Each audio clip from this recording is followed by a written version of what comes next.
नमस्कार, मैं हूं आपके साथ हरीश पाराशर। आप सुन रहे हैं घुश्मेश्वर गाथा, भगवान शंकर के 12वें ज्योतिर्लिंग शिवाड़ स्थित घुश्मेश्वर महादेव की गौरव गाथा।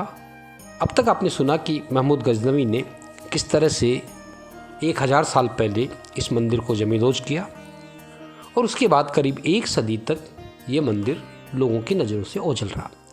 आइए आपको बताते हैं कि किस तरह से वह कौन सी घटना थी जिसके बाद इस मंदिर का फिर प्रकाश में आना हुआ। तो सुनिए घुश्मेश्वर गाथा के इस अध्याय का ये रोचक दृष्टांत, किस्ना खाती की रोचक कथा।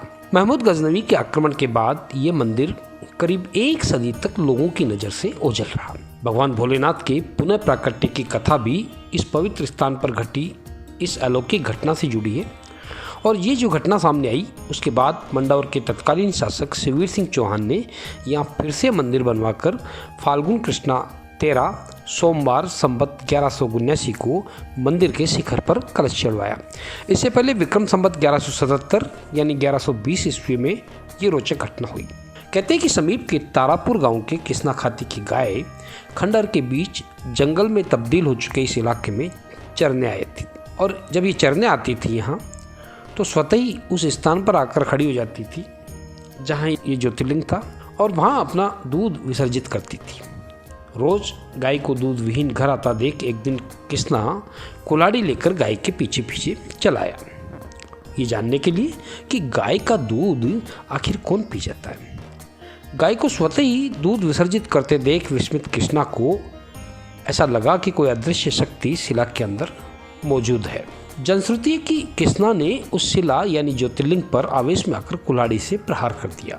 कुल्हाड़ी से प्रहार करते ही शिवलिंग से डरावनी ध्वनि सुनाई दी। भयभीत किस्ना वहां से भागा। कुछ ही कदम चला होगा कि आकाशवाणी हुई, किस्ना तूने हमारे ऊपर कुठाराघात किया है, जा तो पत्थर का हो जा। पल भर में ही किस्ना पाषाण का हो वहीं खड़ा रह गया। ये सब कुछ जब हुआ होगा तो तब सांझ हो गई होगी।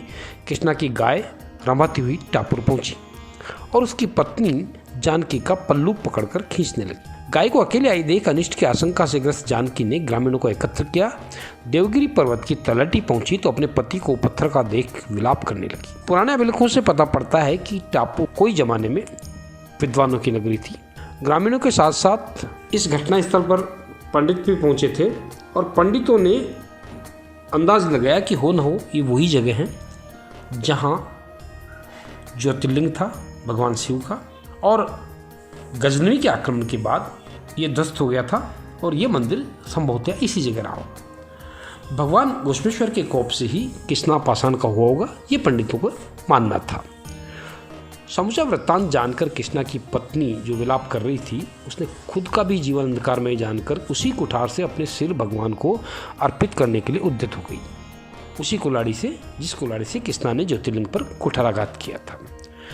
तब अब देखिए भगवान भोले उस वक्त रुद्र रूप में थे जब उन्होंने किस्ना को पाषाण का किया, और जब जानकी ने प्रार्थना की तो रुद्र रूप जो है भोले भंडारी के रूप में आ गया और वो प्रसन्न हुए। आकाशवाणी हुई, जानकी मैं तुम्हारी भक्ति से प्रसन्न हूँ, वर मांगो। जानकी ने प्रार्थना की, प्रभु आप मुझ पर प्रसन्न हैं तो मेरे पति को फिर से जीवित कर उनका अपराध माफ कर दे। ये क्या हुआ?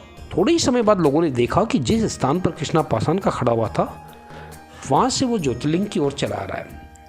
किस्ना की पत्नी जानकी आनंद विभोर हो गई और किस्ना से समूचा वृत्तांत जब उसने जाना और उस आकाशवाणी का जिक्र किया तो किस्ना को भी अपने कृत्य पर काफ़ी ग्लानि हुई। पश्चाताप करते हुए उसने भगवान घुश्मेश्वर से प्रार्थना की और प्रायश्चित स्वरूप खुद पर कुठाराघात कर जीवन समाप्त करना चाहा।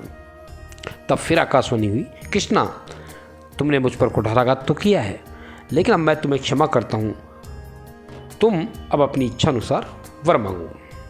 किस्ना ने भगवान भोलेनाथ से सदैव यही निवास करने का वर मांगा। एवमस्तु कहकर शिव ने साथ ही ये भी कहा कि यहाँ वे दोनों अपने नाम से 2 सिलाइयाँ लगा जाएं। भगवान ने किस्ना जानकी को ये भी वर दिया कि उनके दर्शनार्थ आने की जो भी यात्री आएगा वो इन शिलाओं की परिक्रमा करने पर ही उनकी यात्रा पूरी मानी जाएगी। कहते हैं कि तब खुद किस्ना ने ही वहाँ से प्राचीन मंदिर के जो खंडित प्रस्तर खंड थे वो उठाए छोटे और बड़े, और उन प्रस्तरों को स्थापित कर दिया जहाँ किसना पाषाण का हुआ था। इन्हीं प्रस्तर खंडों में एक जो छोटा है उसको जानकी का नाम दिया जाता है, और जो बड़ा पत्थर है थोड़ा अपेक्षाकृत उसको किसना का नाम दिया जाता है। और आज भी यह परिपाटी है कि लोग इस यात्रा जब करने आते हैं मंदिर की, तो इस प्रस्तर खंडों की, इन दोनों प्रस्तर खंडों की परिक्रमा अवश्य करते हैं। किसना तारापुर स्थित अपने घर लौट गया और रात्रि विश्राम करने के बाद सुबह अपनी गाय को घुश्मेश्वर महादेव को अर्पित कर शिवालय सरोवर में स्नान कर ज्योतिर्लिंग की परिक्रमा की और काशी के लिए सपत्नीक प्रस्थान कर गया।